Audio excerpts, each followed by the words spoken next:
The year died not with a whisper, but with the roar of 1,000 communally lit bonfires.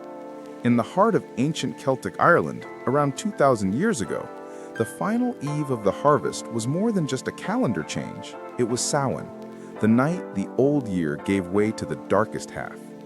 It was a terrifying, sacred juncture where the veil separating the living world from the AOC, the other world of spirits and deceased ancestors, grew impossibly thin. As the sun sunk on October 31st, every hearth in the village of Tara was extinguished, symbolizing the close of the fertile season. The villagers, wrapped in thick wool against the sudden chill, gathered on the high hill where the great central bonfire was kindled. They were not merely celebrating, they were preparing for their reckoning.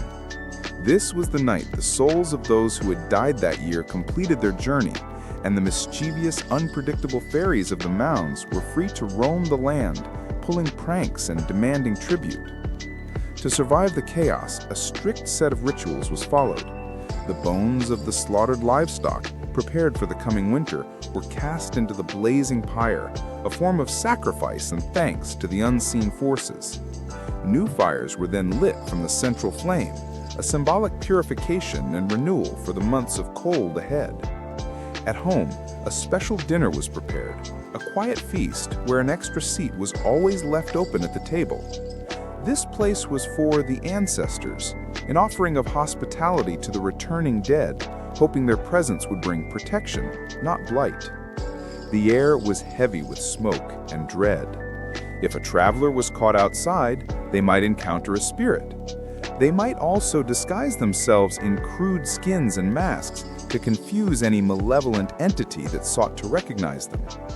Samhain was a night of necessary terror, a moment when the Celts faced the darkness, accepting that the harvest was done and the spiritual world had merged, however briefly, with their own.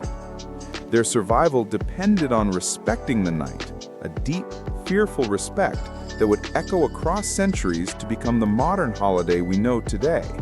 Centuries after the primal fear of Samhain's roaming spirits, a new influence began to sweep across the British Isles: the organized piety of the Church.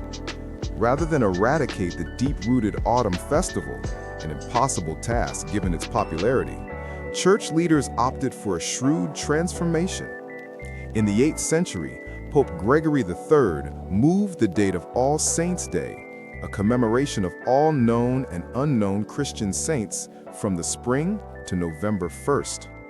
The alignment was no coincidence. It was a deliberate attempt to supplant the pagan New Year with a holy day. The night before, October 31st, thus became All Hallows' Eve, the vigil before the sacred day.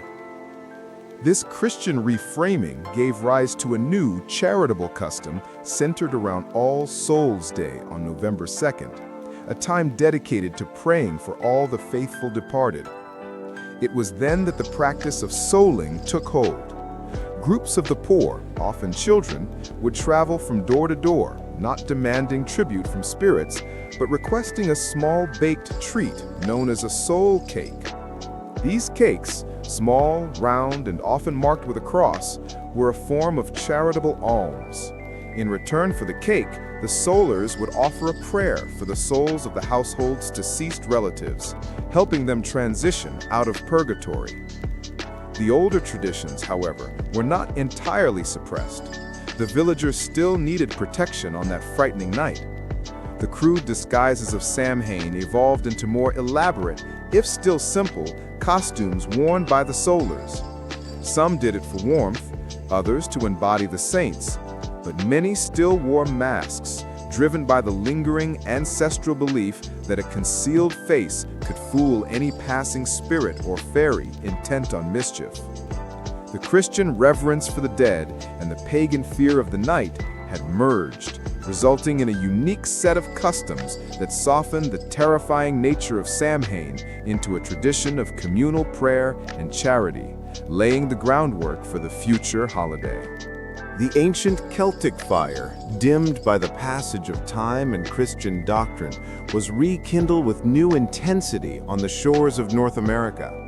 Though early Puritan colonists had largely shunned the holiday as pagan extravagance, the great wave of Irish and Scottish immigration in the 19th century, especially following the Irish potato famine, irrevocably changed the cultural landscape.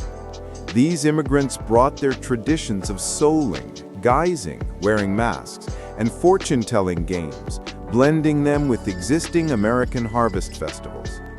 In the late 19th and early 20th centuries, this convergence resulted in a chaotic, often problematic festival known simply for Mischief Night. Groups of young men and children, armed with the old custom of pranking, escalated their harmless antics into vandalism, tipping out houses, soaping windows, and overturning carts. This period of genuine mischief created an urgent desire among communities to tame the holiday. A solution emerged from the very customs brought over, a formalized, community-sanctioned version of the ancient door-to-door tradition.